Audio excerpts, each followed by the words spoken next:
What's up, YouTube? So I wanted to do a quick video on how to get free firewood.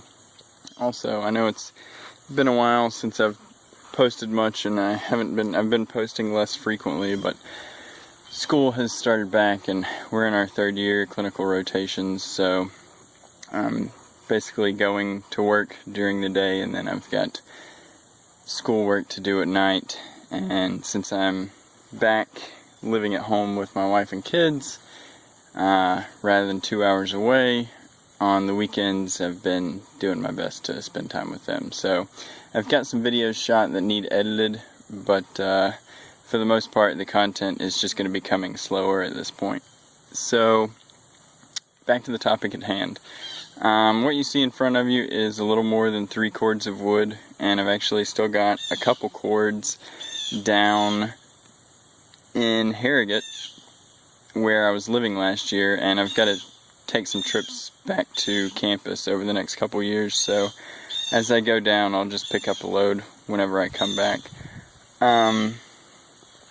So things that you need a chainsaw, hopefully chaps. They're $100 and a lot cheaper than an ER visit or surgery or losing your leg.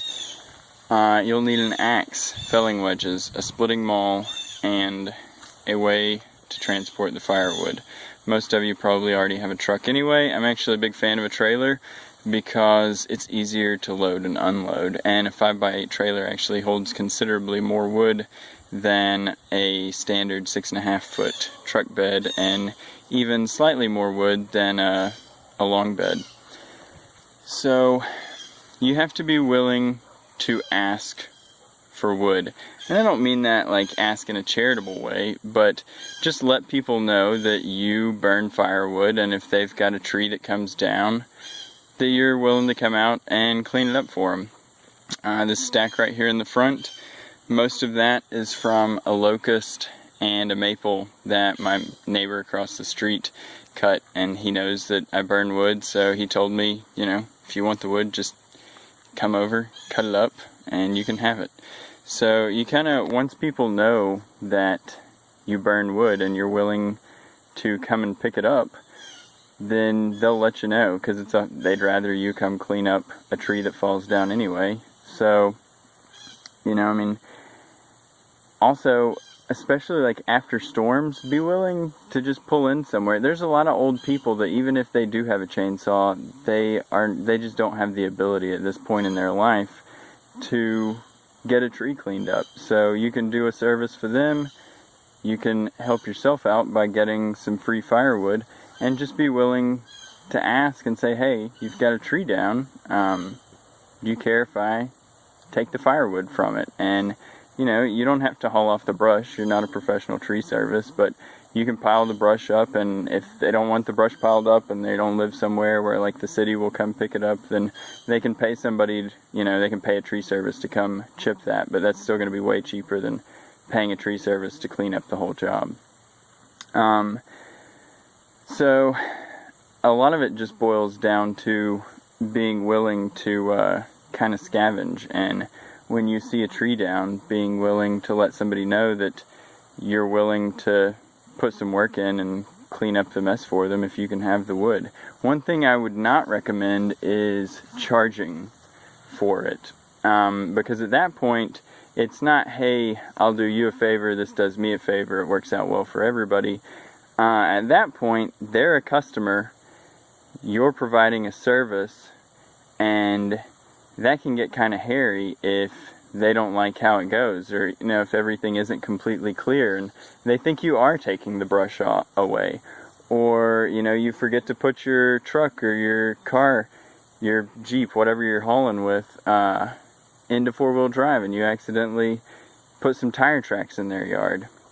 You know, so at that point you can kind of get into a hairy situation if you now have an upset customer as opposed to just somebody that you were doing a favor for and it benefited both of you. So I cannot recommend strongly enough to not try to charge for cleaning up stuff, and you know, don't try to get paid for getting firewood. Just getting it for free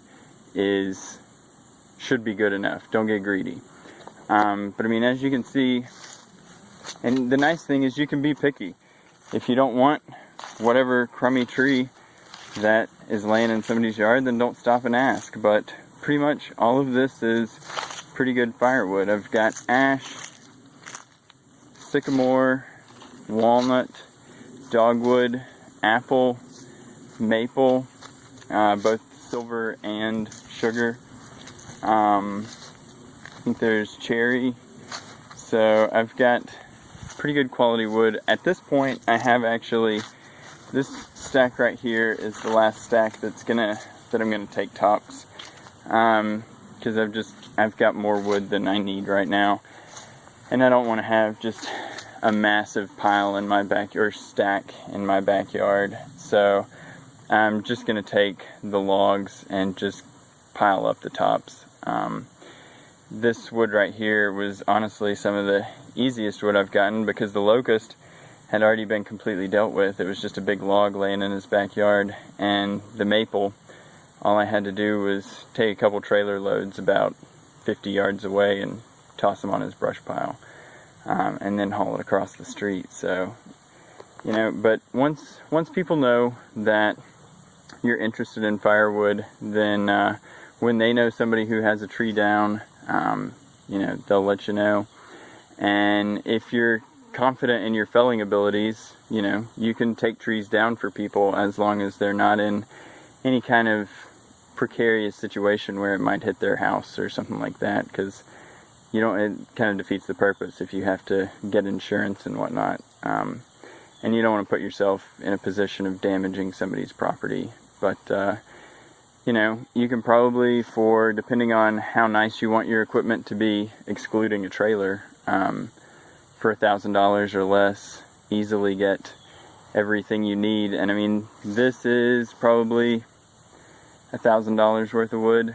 I've got another $500 worth or so, maybe a little less than that, down in Harrogate. And I've still got some wood over at my aunt and uncle's house. They've got a big oak log that I need to go get. So anyway, hope that helps. Just basically, you got to be willing to let people know that you want firewood, and you got to be willing to go do some work. So it's not that you're going to get it for nothing, but you won't have to pay for it, and that makes it all the sweeter in the winter whenever you're burning it. So anyway, hope you guys have a good one. If this helps, give it a thumbs up. If you want to see more of my videos, subscribe, and I'll talk to you later.